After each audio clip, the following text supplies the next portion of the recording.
পুঁই শাক দিয়ে ডাল দিয়ে কে কে খেয়েছেন অবশ্যই কমেন্ট করে জানাবেন। তো আজকে একটু অন্যরকমভাবে রেসিপিটা করলাম। আসসালামু আলাইকুম, কেমন আছেন সবাই? আশা করি সবাই ভালো আছেন। আমি আল্লাহর রহমতে ভালো আছি। চলে আসলাম নতুন একটা ভিডিও নিয়ে।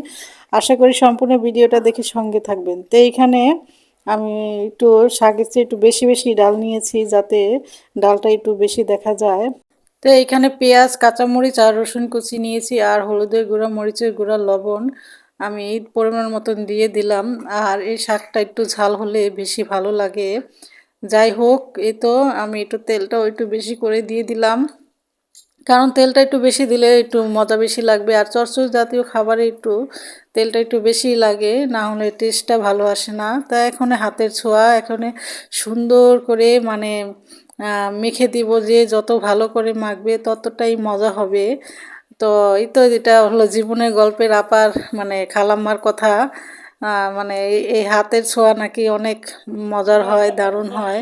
যাই হোক, এই তো আমার মাখাটা হয়ে গিয়েছে। এখন আমি শাকটা দিয়ে খুবই মানে উলট পালট করে দিব। অত ভালোভাবে মাখা লাগবে না, মানে শাক তো চুলায় দিলেই নেমে যাবে, তখনই একটু ভালোভাবে নাড়াচাড়া করতে পারলেই হবে। সবাইকে একটা কথা মনে করিয়ে দিচ্ছি, ফেসবুক থেকে দেখে থাকলে অবশ্যই ফলো করে দিবেন, এবং ইউটিউব থেকে দেখে থাকলে অবশ্যই সাবস্ক্রাইব করে দিবেন। লাইক কমেন্ট করতে ভুলবেন না। বেশি ভালো লাগলে অবশ্যই অবশ্যই ফ্রেন্ড সার্কেলদের সাথে শেয়ার করবেন। তো এই তো আমি সব শাকগুলো দিয়ে দিলাম। আর এই শাকের সঙ্গে কিন্তু কি বলে, শাকের যে পুঁই ফল বলে ওইটা হয়েছে। তো ওটা যখন দাঁতের নিচে পড়েছে মানে অনেক অনেক বেশি মজা লেগেছে। এটা কিন্তু আমি মানে প্রথম দিনের যেটা ওইটার ভিডিও দিছি, আর মানে পরের দিনও আবারও রান্না করেছি। মানে এতটাই মজা লাগছিল যে আমি আবার পরের দিনও রান্না করছি। তো প্রথম দিন একটু কম করেই রান্না করছিলাম, পরের দিন আর একটু বেশি করে রান্না করেছি। আর এই শাকটা কিন্তু বাড়ি থেকে আনছে, এর জন্য আরও বেশি। তো এটা পরের দিন রান্না করেছি। তো আগের দিন এটা নেওয়া হয় নাই ক্লিপ, ফাইনাল লুকটা। তো এই তো আমার রান্নাটা হয়ে গিয়েছে। তো এখানে যে গাছের মিষ্টি কুমড়া সকালে একটা আনছিল, তো ওইটা একটু মানে ছিলকার বিচিগুলো নিয়েছি।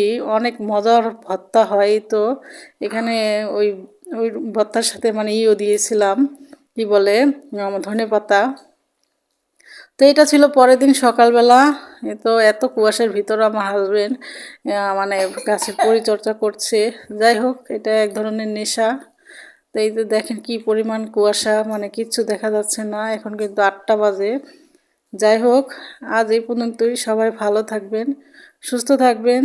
আর শীতের সময় সবাই একটু গরম গরম কাপড় চোপড় পরে মানে নিজেকে রক্ষা করার চেষ্টা করবেন। আজ এই পর্যন্তই। আল্লাহ হাফেজ।